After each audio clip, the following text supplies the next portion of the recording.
Immagina un'esplosione senza fuoco.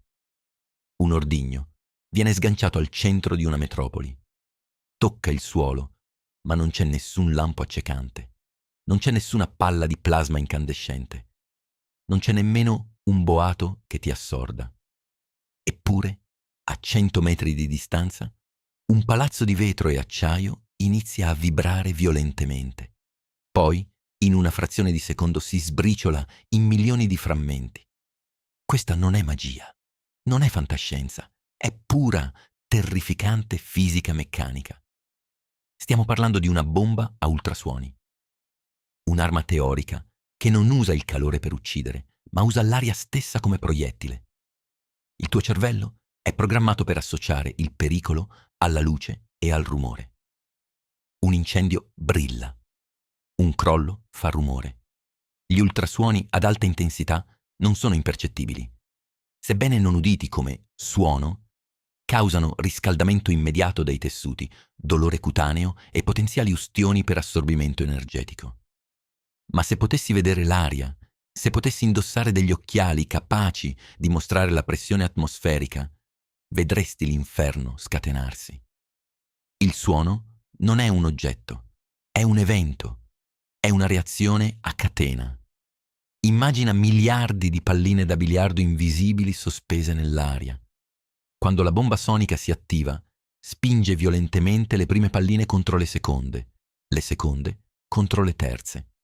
Si crea un'onda d'urto che inizialmente viaggia a velocità supersonica, superiore a 340 metri al secondo, per poi decadere in un'onda sonora ordinaria.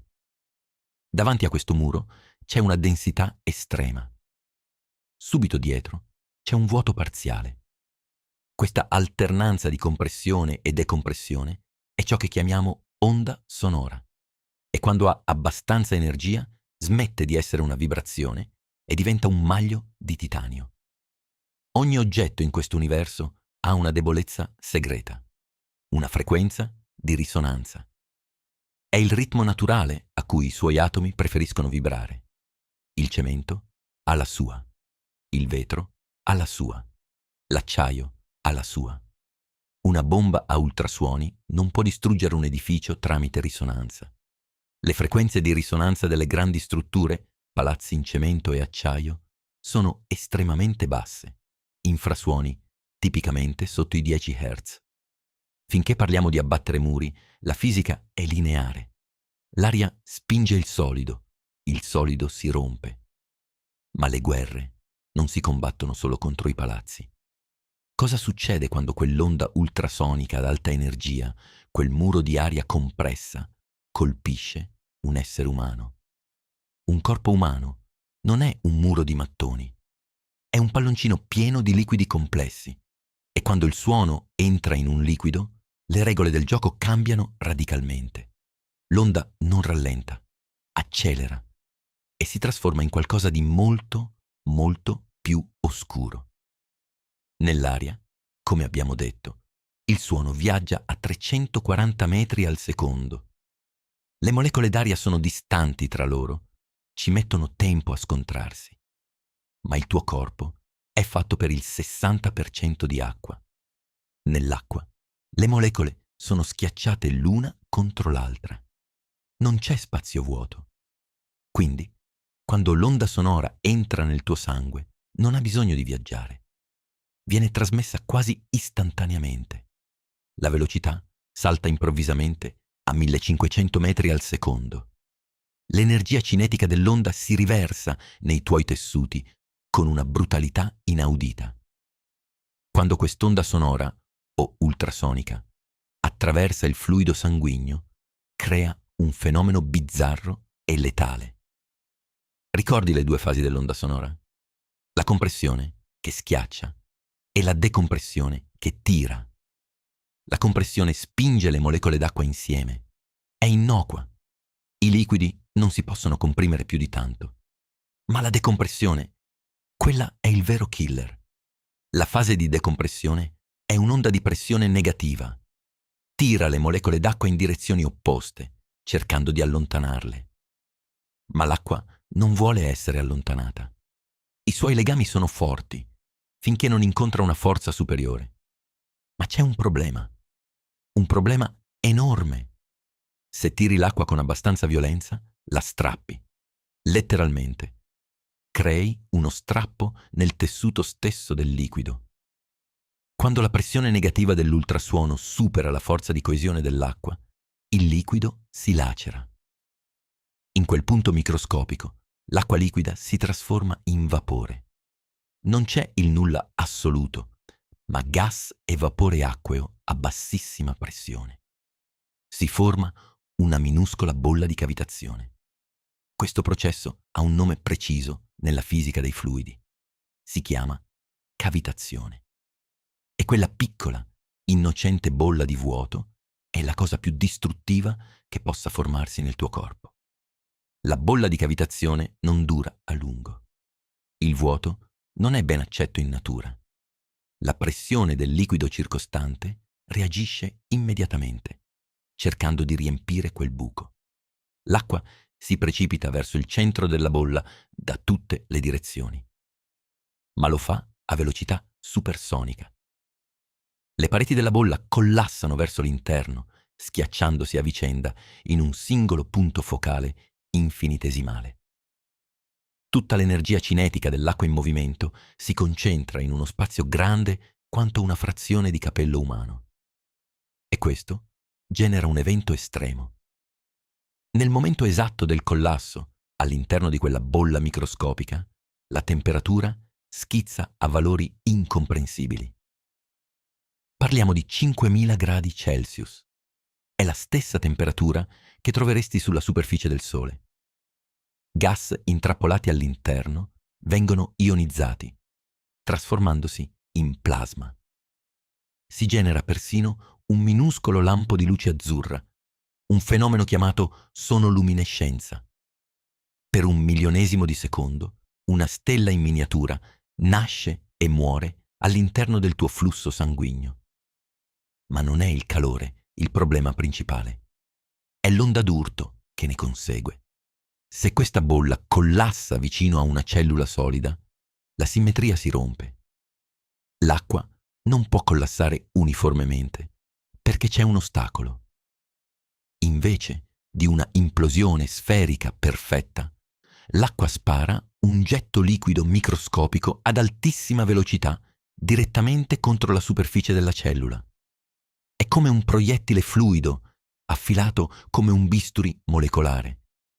Questo microgetto perfora la membrana cellulare senza alcuna pietà. E non succede una volta sola. Succede centinaia di migliaia di volte al secondo, in ogni millimetro cubo di tessuto esposto all'onda ultrasonica. Immagina il tuo sangue. Milioni di globuli rossi che trasportano ossigeno placidamente.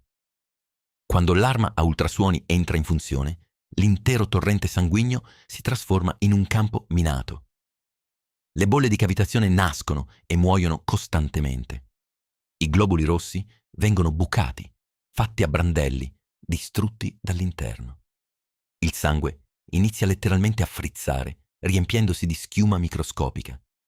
Questa schiuma blocca i capillari, ferma il flusso vitale e causa un'emorragia interna massiva e diffusa. È una distruzione a livello cellulare, silenziosa e totale. Se sei arrivato fin qui, significa che una parte di te vuole capire davvero come funzionano le leggi estreme dell'universo e non siamo ancora arrivati alla parte più spaventosa. Ma il sangue non è il bersaglio peggiore. Il bersaglio peggiore è il tuo cervello. Il cervello umano galleggia in un fluido cerebrospinale ed è esso stesso una massa gelatinosa ricca d'acqua. Quando l'onda d'urto invisibile lo colpisce, incontra una massiccia resistenza. Il cranio riflette e assorbe gran parte dell'energia, ma la frazione che riesce a penetrare, la pressione meccanica dell'ultrasuono distorce letteralmente la forma dei neuroni. Gli assoni, i lunghi cavi cellulari che collegano i neuroni, vengono stirati oltre il loro limite elastico, strappandosi e causando un cortocircuito globale istantaneo. Prima della distruzione fisica totale c'è la devastazione neurologica.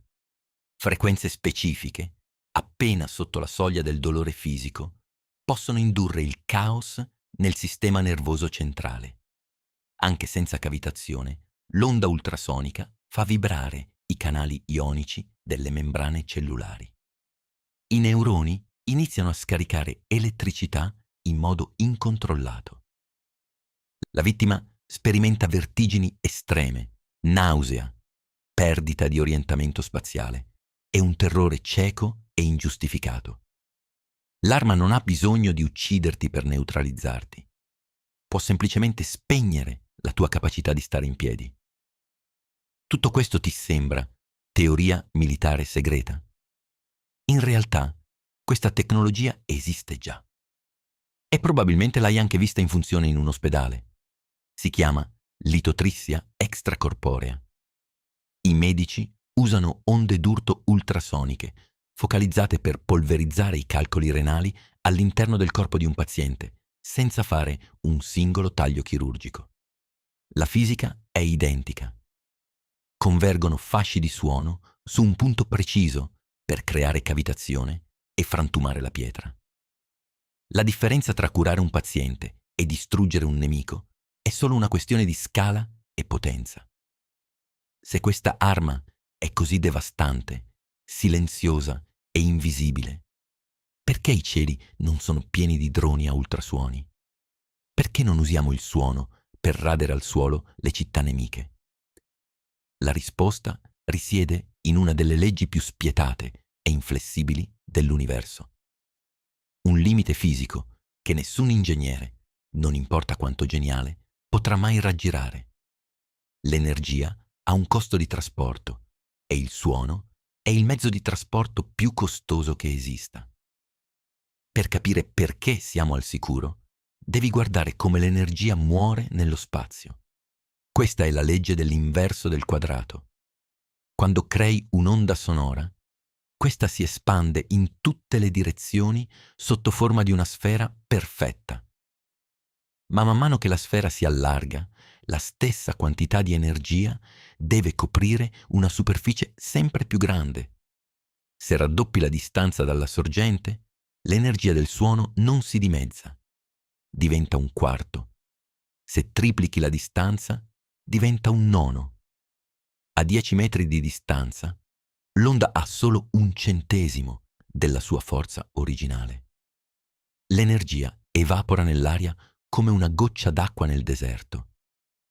A differenza della luce di un laser, che può viaggiare nel vuoto dello spazio per milioni di anni senza perdere forza, il suono ha bisogno di materia per esistere. Ha bisogno di aria per propagarsi. E l'aria è pigra. Ogni volta che una molecola d'aria sbatte contro la successiva per trasmettere l'onda ultrasonica, una minuscola frazione di quell'energia viene persa sotto forma di calore. È l'attrito molecolare. Sulle frequenze degli ultrasuoni, questo attrito è spietato. L'alta frequenza significa che le molecole sbattono tra loro migliaia di volte in più, esaurendo l'energia in pochi metri. Cosa significa questo nella realtà? Significa che per uccidere qualcuno con gli ultrasuoni a 1 chilometro di distanza, non puoi usare un piccolo dispositivo portatile. Avresti bisogno di un altoparlante grande quanto uno stadio di calcio. Avresti bisogno di una centrale elettrica dedicata solo per alimentarlo. E anche se costruissi questa mostruosità di metallo e fili, chiunque si trovi a 500 metri verrebbe vaporizzato, ma a 2 chilometri si sentirebbe solo una leggera brezza. È l'arma più inefficiente che l'umanità potrebbe mai concepire. Eppure c'è un posto sulla Terra dove le regole cambiano. Un posto dove l'aria non ti protegge. L'oceano profondo. Sott'acqua il suono viaggia molto più lontano e con molta meno perdita di energia. I sonar militari attivi usati dai sottomarini emettono impulsi acustici così potenti da creare vere e proprie onde d'urto letali. Se un subacqueo si trova troppo vicino al ping di un sonar militare, la cavitazione gli strapperà i polmoni e il cervello, esattamente come abbiamo descritto. Nell'abisso, la bomba a ultrasuoni non è teoria, è la realtà quotidiana. Ogni molecola del tuo corpo è tenuta insieme da forze antiche quanto il cosmo. Forze che possono essere manipolate, piegate, persino spezzate da un'onda invisibile. Sei una struttura fragile, immersa in un mare di pressione costante. Eppure, le stesse leggi fisiche che permettono la distruzione sono le stesse che limitano il suo raggio d'azione. L'universo ti ha dotato di uno scudo invisibile. L'attrito dello spazio, la resistenza dell'aria, il costo termodinamico dell'energia. L'universo non ha bisogno di te. Eppure eccoti qui. Io sono Renderium. E questo era il suono dell'invisibile. Il viaggio non finisce qui. Qui dentro c'è ancora un intero abisso da ascoltare.